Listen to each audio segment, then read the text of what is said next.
अस्सलामुअलैकुम सामीन। 17 मुहर्रम हराम और 5 अगस्त है। ख़बर का उन्वान है बेवा खातून को मंदिर जाने से रोका गया और लगातार 5 साल तक रोका गया। ख़बर रियासत तमिलनाडु की है। दिलचस्प है, बहुत ही ख़बर सुनने की है।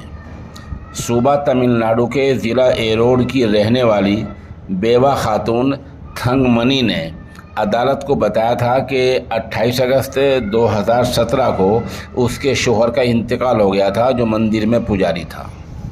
वो अपने बेटे के साथ मंदिर में पूजा करने के लिए और मेले में शिरकत के लिए जाना चाहती थी, मगर कुछ गांव वालों ने ये कहकर रोक दिया कि ये बेवा है, बेवा औरत मंदिर में नहीं जा सकती है।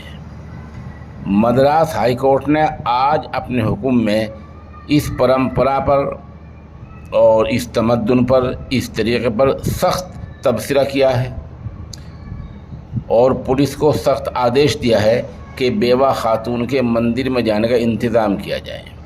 अदालत के हुक्म में कहा गया कि इसी साल 9 और 10 अगस्त यानी अभी 4-5 दिन बाद 9 और 10 अगस्त को मंदिर में कोई मेला है, इसमें खातून के जाने का इंतज़ाम किया जाए और जो उसको रोके उसके खिलाफ सख्त कार्रवाई की जाए।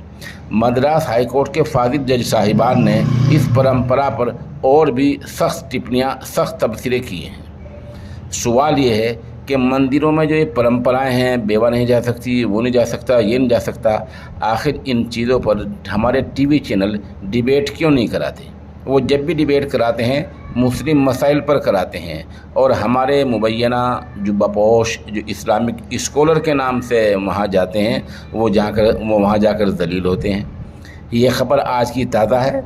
मद्रास हाई कोर्ट का हुक्म अभी चंद घंटे पहले आया है, लेकिन कोई टीवी वाला इस पर डिबेट नहीं कराएगा।